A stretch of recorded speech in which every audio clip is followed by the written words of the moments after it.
Have you ever held on so tightly that your hands started to hurt, but your heart still refused to open? Have you ever noticed that the thing you cannot release is often the thing that quietly controls your whole life? Welcome back to the channel. Today we are going deep into a teaching that sounds simple, almost too simple, and yet it has the power to reshape your fate from the inside out. The teaching is about letting go.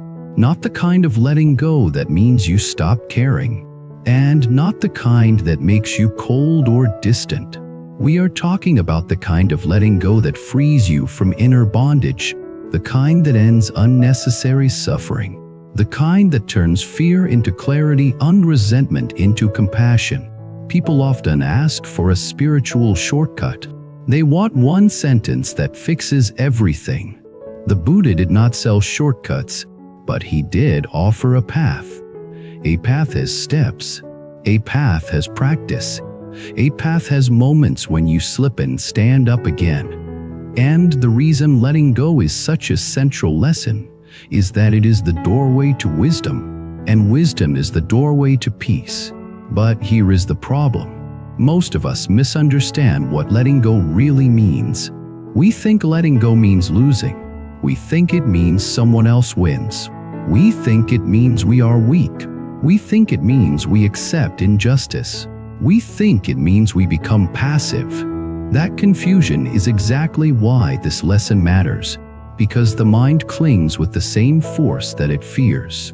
It clings to people, to outcomes, to identities, to old stories, to anger, to regret, to control. It clings because it believes that if it releases, it will fall into emptiness. And the Buddha comes along and says something almost shocking. Yes, you will fall into emptiness, but it is not the emptiness you fear. It is the emptiness that heals you. Let me tell you a story in the spirit of the Buddha, a story shaped like the old teachings, where the point is not entertainment, but awakening. There was a young man who came to a village known for its peaceful monastery. The young man was not poor in money. He was poor in ease. His body was young. His face was healthy, but his eyes looked like they had been awake for years. When people looked closely, they could see the tension in his jaw, the way he held his shoulders up, as if he was always expecting a blow. He smiled when spoken to, but the smile was thin, not a smile of joy, but a smile of defense. He had traveled far because he heard that the Buddha, or one of the great disciples, was nearby teaching. He did not come for philosophy. He came because he could not breathe in his own mind. He came because his thoughts chased him like dogs. He came because he was losing his life without actually dying. When he finally arrived, he found a gathering. Monks were seated calmly. Lay people were seated too, some with offerings, some with folded hands, some simply listening. The air was quiet but not heavy. It was quiet the way a lake is quiet, holding the sky without effort. The young man stood at the edge at first, unsure if he belonged. Then he stepped forward and bowed. Not because he understood everything, but because suffering makes you humble when it becomes too sharp to deny. He spoke, his voice trembled, not from fear of the crowd, but from the weight of his own heart. He said that he had lost someone he loved, or he had been betrayed by someone he trusted, or his life had not turned out the way he demanded it should. In some versions of the story, he was angry at a friend. In others, he was angry at himself. In still others, he was angry at the world and at fate. The details can change, but the poison is the same. He was holding on to pain with both hands and calling it justice. He said, "I cannot forgive. I cannot forget. I cannot stop thinking. I want peace, but mind refuses. Tell me what to do." The teacher listened with the patience of someone who has seen this suffering 1,000 times. And then the teacher did not lecture him in complicated words. Instead, he asked the young man a question. He said, "When you pick up a hot coal to throw at someone, who gets burned first?" The young man did not answer right away because the mind hates questions that expose it. The mind wants sympathy, not reflection. The mind wants permission to keep clinging. So the young man said something like, "But they deserve it. But it is not fair. But I cannot just let them walk away." And the teacher said, "I am not speaking about their karma right now. I am speaking about yours. You came here saying you cannot breathe. Look at what you are holding." Then the teacher held out his hand. He said, "Place your anger here, not in words, not as a story. Place it here as a simple reality. What is it like in the body when anger is alive?" The young man felt his throat tighten. He felt heat in the chest. He felt the stomach twist. He felt the mind spin the same scenes again and again like a wheel stuck in mud. Suddenly, he understood something he had not wanted to admit. His anger was not only directed outward, it was eating him from inside. The teacher said, "Letting go does not mean you say what happened was good. It means you stop drinking poison and expecting the other person to suffer." That sentence landed like a stone in water. The young man was quiet. The crowd was quiet. Even the birds seemed quiet. But the young man still resisted. Because resistance is not a choice. It is a habit. "I habit built from fear," he said. "If I let go, I will be empty. If I let go, they win. If I let go, it means what happened to me was meaningless." The teacher smiled gently, not a smile of superiority, a smile of compassion. He said, "You are already empty. Everything you are holding is changing. Your body changes. Your thoughts change. Your relationships change. The world changes. The emptiness you fear is not the emptiness of nothing. It is the emptiness of fixedness. It is the emptiness of the illusion that anything can be possessed forever. When you see this, you do not become cold. You become free. And when you are free, you can love without chains. You can care without clutching. You can act without hatred." Then the teacher asked the young man to do something that sounded almost childish. He said, "Open your hand." The young man looked confused. The teacher repeated, "Open your hand." So the young man held his fist up. It was tightly clenched, as if it was holding something invisible. The teacher said, "That is your mind, always clenched, always gripping, always bracing. Now open it." Slowly, the young man opened his hand. It felt strange.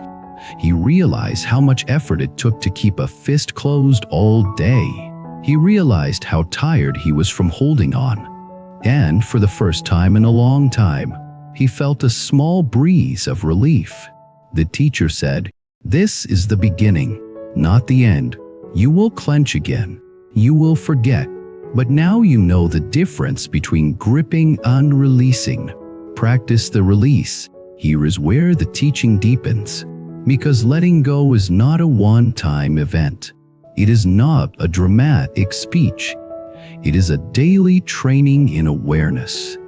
It is a practice of seeing the mind as the mind, not as the truth. The Buddha taught that suffering arises from craving unclinging. We crave pleasant experiences. We cling to them, trying to keep them.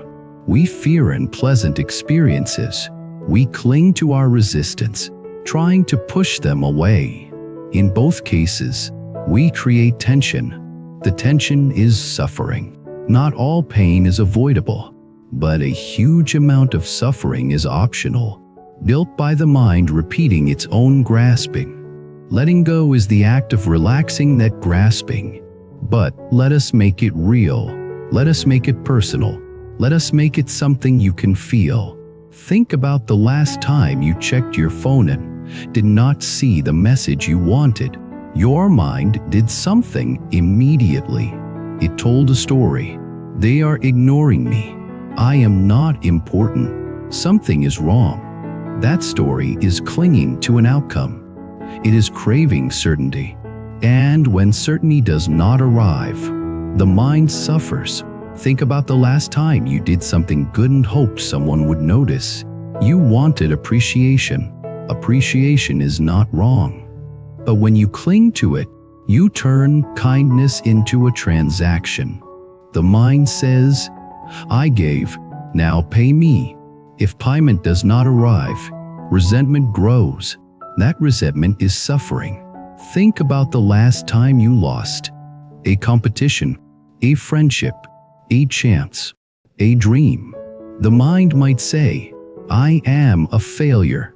The mind turns an event into an identity. That is clinging to a label. And the label becomes a cage. The Buddha does not ask you to stop living. He asks you to stop imprisoning yourself with the need to control. Now, you might be thinking, this all sounds nice, but what about real pain? What about betrayal? What about grief? What about injustice? What about the things that should not happen? Here is where compassion and wisdom must be held together. Letting go does not mean you approve of harm. It means you stop feeding harm with your inner fire. You can still set boundaries. You can still speak truth. You can still protect yourself. You can still seek justice. But you do it with a clear mind, not a burning mind. A burning mind often makes choices that create more suffering later. This is karma in action. When the mind is consumed by anger, it speaks in ways that damage relationships. It acts in ways that invite retaliation. It becomes blind to consequences. Then later it says, why is my life full of conflict? The answer is not fate punishing you. The answer is causes you planted while you were asleep. When you let go, you are not surrendering your dignity. You are reclaiming your power. The power to choose your inner state. The power to respond instead of react.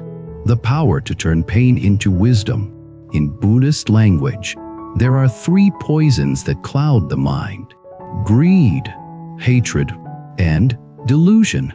Letting go is like antidote medicine.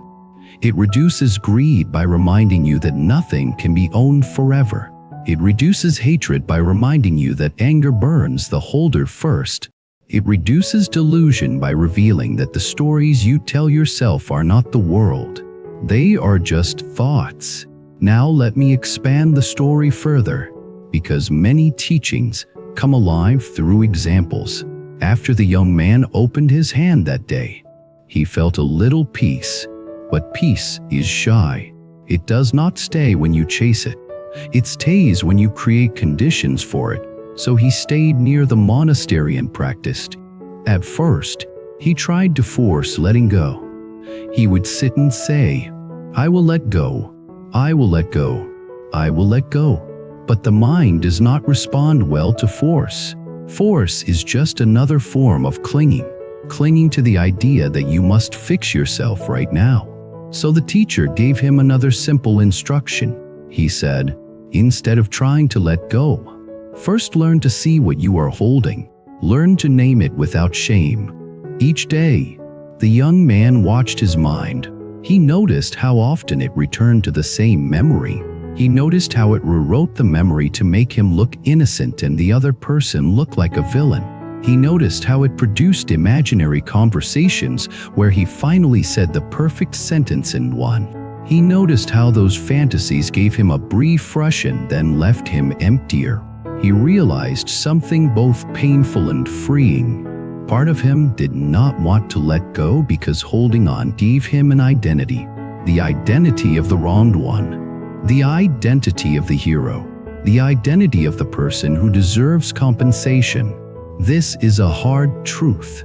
Sometimes we cling to suffering because it gives us a story, and the story makes us feel solid. Without the story, we feel uncertain. But uncertainty is not death.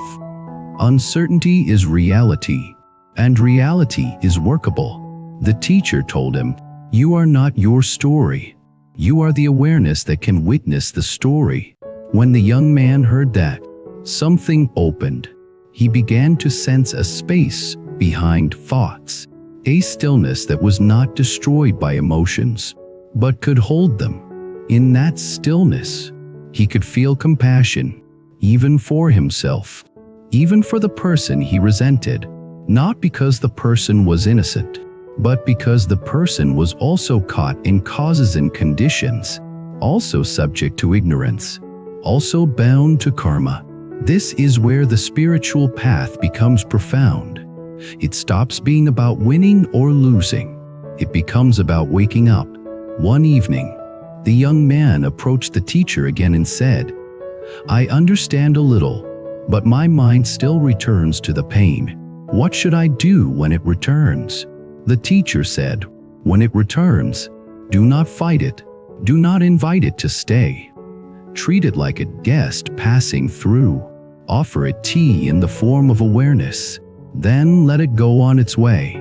The young man said, "How?" The teacher said, "When the thought appears, say silently, 'This is a thought.' When the feeling rises, say, 'This is a feeling.' When the urge to act arises, say, 'This is an urge.' Then return to your breath, return to the body, return to the present." Every time you do this, you weaken the habit of clinging. You are rewriting karma. Notice how practical this is. It is not magic, it is training. And as the days passed, something changed in the young man, not all at once, but gradually. He began to sleep more deeply. He began to notice beauty again, the sound of water, the warmth of sunlight, the kindness of a stranger, the taste of simple food. These things had been present all along, but his clenched mind could not receive them. This is another secret of letting go. When you stop gripping, you can finally feel what is already here. Now, let us bring in the theme of destiny, because many people feel trapped by destiny. You might say, "My destiny is to suffer. My past is too heavy. My family patterns are too strong. My mistakes are too big. My world is unfair." The Buddha did not deny that life includes hardship. He did not deny that past actions shape the present. That is karma. But he also taught that the present moment is a field. In that field, you can plant new seeds. Letting go is planting. Each time you release a harmful thought, you plant a seed of freedom. Each time you release resentment, you plant a seed of peace. Each time you release the need to control, you plant a seed of trust. Over time, those seeds become your future. That is destiny being shaped from within. People often want to change destiny by changing external circumstances first. They say, "If I get this job, then I will be calm. If I get this relationship, then I will be happy. If I get this recognition, then I will be confident." But the Buddha points to a different order.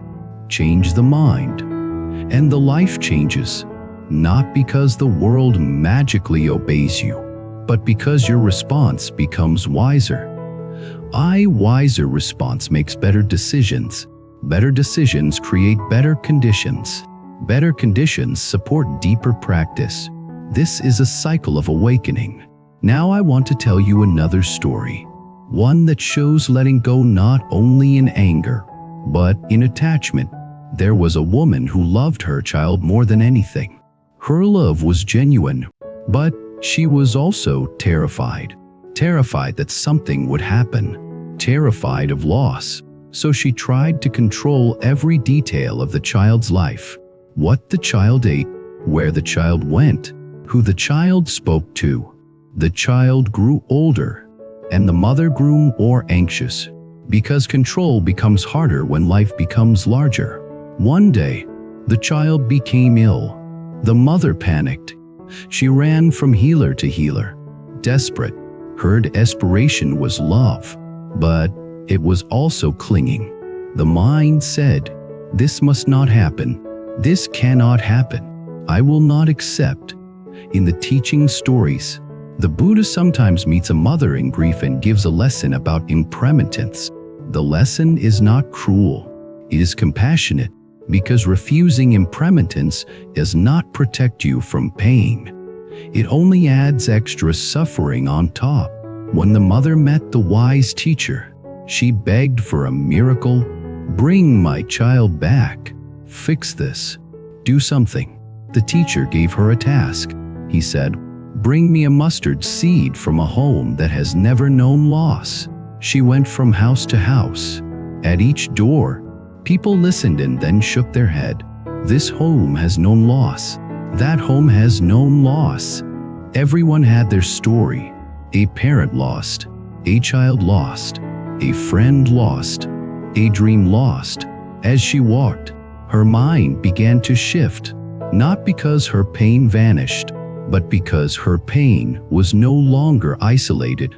She realized suffering is shared. Impermanence touches all beings. Death is not a punishment for her alone. It is the nature of conditioned life. She returned without the mustard seed. The teacher did not scold her. The teacher simply let her understand. This is the world.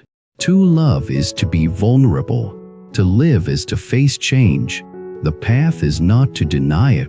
The path is to open the heart and practice compassion and wisdom so that when change comes, you do not break into hatred. This is letting go at the deepest level, letting go of the fantasy that life should be permanent. Now, some people hear that and feel depressed. They think, if everything changes, why try? But the Buddha teaching is not despair. It is liberation. Because when you stop demanding permanence, you start appreciating presence. When you stop clinging to the idea that nothing should end, you start living more fully while things are here. You become kinder. Because you realize time is precious. You become more forgiving. Because you realize everyone is struggling, you become more awake. Because you realize this moment is not guaranteed. Letting go makes love purer, not weaker, purer. Now, let us go even deeper into the inner mechanics. Why is letting go so hard? Because the ego fears dissolution. Ego is not a monster. Ego is a pattern of thought that says, I am separate. I must defend. I must accumulate. I must be seen. I must win.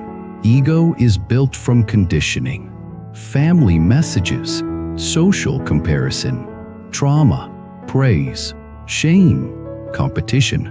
Ego is like a fence built around a small garden, trying to protect the garden from the vast sky. But the sky is not the enemy. The sky is freedom. Letting go is the gradual relaxation of ego.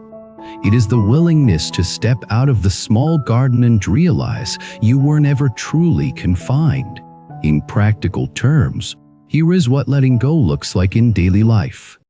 It looks like noticing the urge to prove someone wrong and choosing silence because peace matters more than victory. It looks like noticing the urge to replay a memory and choosing to breathe because your mind deserves rest. It looks like noticing the urge to stalk someone's life online and choosing to close the app because obsession is not love. It looks like noticing the urge to control someone you care about and choosing to communicate kindly instead of gripping.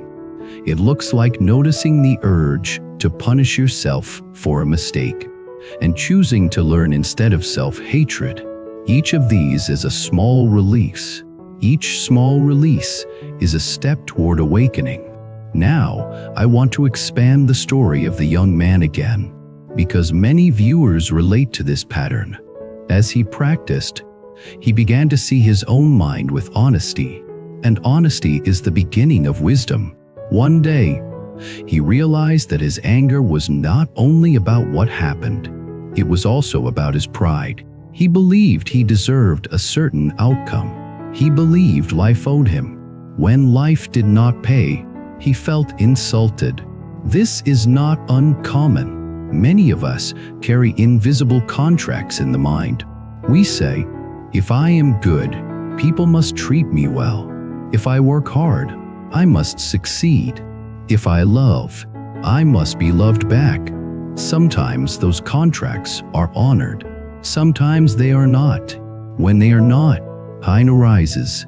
Pain is natural, but suffering becomes enormous when we cling to the contract, when we demand the universe obey. The Buddha teaching does not say, stop caring. It says, stop demanding. There is a huge difference. To care is human. To demand is ego. The young man began to release the demand. He began to see that the world is shaped by countless causes. Other people have their own karma, their own wounds, their own ignorance, their own confusion. Expecting them to behave perfectly was like expecting fire to be cold. When he saw this, compassion arose. Not a weak compassion, a clear compassion. The compassion that says, I will not hate you, but I will not follow you into suffering. His heart softened, and in that softness, he felt grief, real grief, not the angry grief that pushes away, the clean grief that honors what was lost and then allows life to continue. Grief is also a form of letting go. It is the heart releasing what it cannot hold. One morning, he approached the teacher and said, I think I understand now. The person who harmed me is still living their life, but I was the one chained. I was the one repeating the pain. I was the one keeping the wound open. The teacher nodded. The young man said, but how do I make sure I do not become bitter again? The teacher said, keep practicing. Every day, return to awareness and do one more thing. Practice giving. The young man was surprised. The teacher said, when you give, you loosen the grip of self. When you give, you see that happiness grows by sharing, not by hoarding. When you give, you create good karma. Good karma supports peace. Peace makes letting go easier. It becomes a virtuous cycle. So the young man began to help in the monastery. He carried water. He swept paths. He served food. At first, he thought these tasks were small. Then he realized they weren't raining. Each task was a chance to be present. Each task was a chance to serve without seeking praise. Each task was a chance to let go of self-importance. That is why Buddhist practice is not only meditation. It is also conduct. It is also compassion. It is also wisdom in action. Now let us talk about meditation for a moment, because many people think meditation is about stopping thoughts. That is another misunderstanding. Meditation is not about stopping the river. It is about changing your relationship to the river. You learn to sit on the bank and watch. When you watch, you stop being dragged. Letting go is built through this watching. The mind produces a thought. You notice it. You do not cling. You return. Again and again. The result is not a blank mind.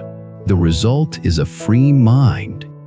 And a free mind is capable of love without attachment. Now, I want to speak directly to anyone listening who feels stuck in a loop right now. If you are holding on to someone who left, letting go does not mean you erase them. It means you stop begging the past to return. If you are holding on to a mistake, letting go does not mean you deny responsibility. It means you stop turning one moment into a life sentence. If you are holding on to anger, letting go does not mean you become a doormat. It means you stop letting someone rent space in your mind for free. If you are holding on to fear, letting go does not mean you pretend everything is safe. It means you stop feeding the fear with catastrophic stories and return to what is real in the present moment. Now, there is a deeper layer. The deepest clinging is clinging to self. The Buddha taught that what we call self is not a fixed entity. It is a collection of changing processes, body sensations, feelings, perceptions, mental formations, consciousness. These arise and pass. When you cling to them as me and mine, you suffer. When you see them as changing phenomena, you are free. This is not something you have to believe as an idea. You can test it. Watch your emotions. Yesterday you were angry. Today you are calm. Which one is you? Watch your desires. Last year you wanted one thing. This year you want another. Which one is you? Watch your identity. As a child you thought you were one kind of person. As you grow, you change. The self is a story written by conditions. Letting go, at the highest level, is letting go of the need to be a solid story. It is resting in awareness, which is spacious and compassionate. When you rest there, you act with wisdom. You do not become passive. You become precise. Now let us bring in the theme of reincarnation and long-term karma, not as a threat, but as a perspective. If life is shaped by causes, and if mind tendencies carry forward, then every moment of letting go matters beyond this day. Every time you release hatred, you weaken a tendency that might otherwise follow you. Every time you choose compassion, you strengthen a tendency that brightens your path. Whether you interpret this as literal rebirth or as psychological continuation, the principle is the same. What you practice becomes you. What you repeat becomes your destiny. So the question becomes, what are you repeating? The young man in the story realized he had been repeating suffering. He changed the repetition. He practiced awareness. He practiced service. He practiced patience. Over time, the mind became less reactive. He still felt emotions, but he was not controlled by them. One day, he saw the person who had harmed him. His body tensed at first because the nervous system remembers. But then he breathed. He remembered the hot coal. He remembered the clenched fist. He remembered the teacher. He felt the old anger rise like smoke, and he watched it without feeding it. Then something unexpected happened. He felt compassion, not because the harm was good, but because he saw the other person as a human trapped in their own ignorance. He saw their suffering. He saw their fear. He saw their need to control. He saw that they were also clenched. He did not run to hug them. He did not pretend everything was fine. He simply did not hate. He simply did not burn. That is freedom. And that freedom is available to you, not as a fantasy, but as a practice. Now, I want to share a real lifestyle reflection, because stories land better when they touch everyday life. There are moments when I catch myself clinging. It might be clinging to an opinion, wanting to be right. It might be clinging to an expectation, wanting someone to behave exactly as I wish. It might be clinging to a plan, wanting life to follow my script. When I notice it, I try to remember this simple truth. What I am gripping cannot give me peace. Peace comes when I loosen. Sometimes I do not loosen right away. Sometimes I argue with reality. But even noticing the grip is progress, because unconscious clinging is a prison. Conscious clinging is the beginning of release. I have seen people around me transform through this lesson too. Someone who carried resentment for years finally released it, not by forgetting, but by refusing to keep poisoning themselves. When they let go, their face softened, their sleep improved, their relationships became warmer. Their life did not become perfect, but it became lighter. And lightness is not superficial. Lightness is the sign that you stopped carrying what never belonged to you. So as we close, I want to summarize the heart of the Buddha lesson in a way you can carry with you. Letting go is not losing, it is waking up. Letting go is not weakness, it is mastery. Letting go is not denial, it is clarity. Letting go is not passivity, it is the freedom to respond wisely. And the path is simple, though not always easy. Notice what you are holding. Feel the cost of holding. Practice opening your hand again and again, with patience, with compassion, with humility. Thank you for being here with me today. If this teaching spoke to you, share what you are trying to let go of and what makes it hard. Your story might be exactly what someone else needs to hear. Remember to subscribe, like the video, and leave a comment so this community can keep growing. Your support keeps these long teachings alive and helps more people find relief, wisdom, and compassion. Until next time, breathe gently, act kindly, and when you feel your fist closing, remember you can open your hand.